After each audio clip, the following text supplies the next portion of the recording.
Bonjour mes amis, alors je suis vraiment ravi de vous retrouver. Alors aujourd'hui on a un sujet qui va vous mettre très à l'aise, on va se détendre parce que ça nous concerne tous, ces fameuses idées reçues. Comment elles sont colportées ces idées reçues? Elles sont colportées par le bouche à oreille, par les médias. Le français, on se fait une drôle idée du citoyen. Hein. Alors quelques idées reçues, très simplement, puis on va aller en parler avec Charlotte dans le détail. Le français serait inhospitalier, il serait chauvin, il serait obsédé sexuel, assisté, j'en passe et des meilleurs, on garde le meilleur d'ailleurs pour tout à l'heure. Christophe Médici, bonjour Christophe, bonjour vous allez Charlotte. bien? Très bien. Psycho-sociologue, alors justement à vos côtés on va revenir sur ces idées reçues qui sont très ancrées et on va voir que parfois c'est... Allez, mission quasiment impossible de faire évoluer justement les opinions les concernant, et vous êtes l'auteur de ce livre, Pas simplement quand il nous rase, c'est aux éditions du Cygne, voilà, et forcément on parle des présidentielles, hein, comme d'habitude. Et enfin, oui Paul. Pardon de vous interrompre, mais le français est coiffé comme l'âge de pique. Oui, mais je l'ai fait exprès, pour montrer que parfois il y a une manière baroque de se coiffer, Paul, et ça peut être pas mal. Il a coiffé, oui. Et bien ça lui donne aussi son petit grain de folie qui nous est aussi très agréable. Quelque part, j'allais dire à monsieur que vous êtes le descendant d'un de nos grands romanciers qui a travaillé sur les idées reçues au 19e siècle, c'était Flaubert. Ah ben, Flaubert, pendant 30 reçues. ans, vous le savez, d'ailleurs au départ, Paul, il voulait l'appeler l'encyclopédie de la bêtise humaine. Et il a mis 30 ans à écrire sur des choses, alors il a pris tout l'alphabet, et là ce qui est incroyable, c'est que ça n'a pas été édité. Hein.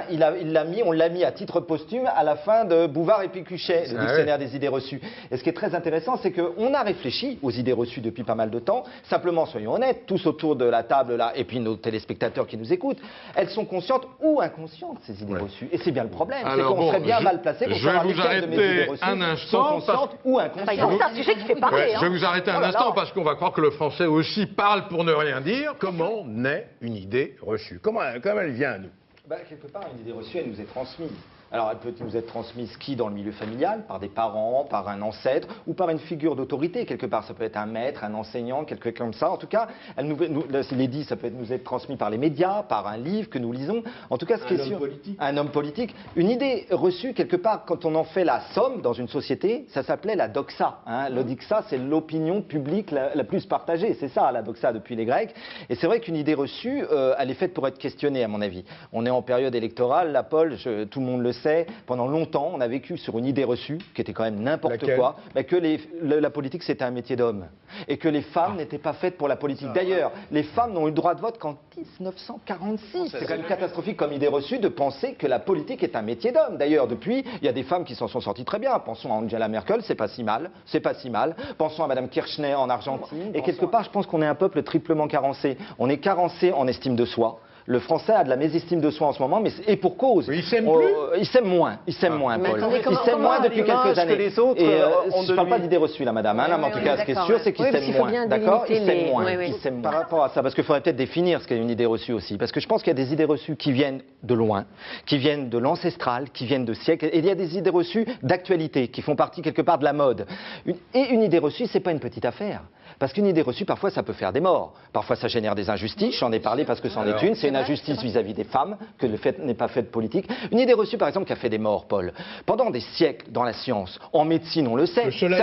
Alors, par rapport à l'affaire, oui, on pensait que c'était le soleil qui tournait autour de la Terre. Moi, j'ai fait un peu d'histoire. Nul n'est parfait avant de faire de la psychosociologie. Et on le sait, jusqu'au XVIIe siècle, on disait, le soleil tourne autour de la Terre. Or, ça a fait des morts. Parce que quand quelqu'un, comme Giordano Bruno, n'est-ce pas, a dit non, c'est la Terre qui tourne autour du soleil. Ça gênait tellement l'institution Église qu'il a été brûlé sur le bûcher. Et Galilée, qu'est-ce qu'il a dit? Et pourtant, elle tourne. Il y a une phrase, et je finirai là-dessus.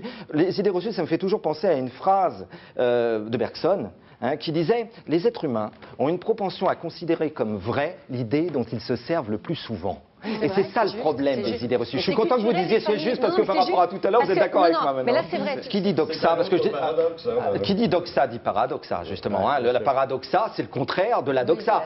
Et c'est vrai que la vérité est un peu dans le paradoxe. Par exemple, la France, on a un pays qui a coupé la tête à un roi, on a un pays très rouge, quelque part, très dans la capacité à un peuple qui peut avoir du sursaut. Et d'un autre côté, on est un peuple hyper colbertiste, c'est-à-dire qu'on est corseté par des centaines de milliers de tests de loi. On a la possibilité, à chaque fois qu'on va voir une préfecture, on est obligé de... Enfin, il y a les deux, vous voyez ce que je veux dire? Et c'est pareil pour les idées reçues d'une certaine manière. Elles doivent être questionnées, parce que quand elles se transforment en certitude, la certitude est le signe d'une pensée morte. Est-ce qu'on peut revenir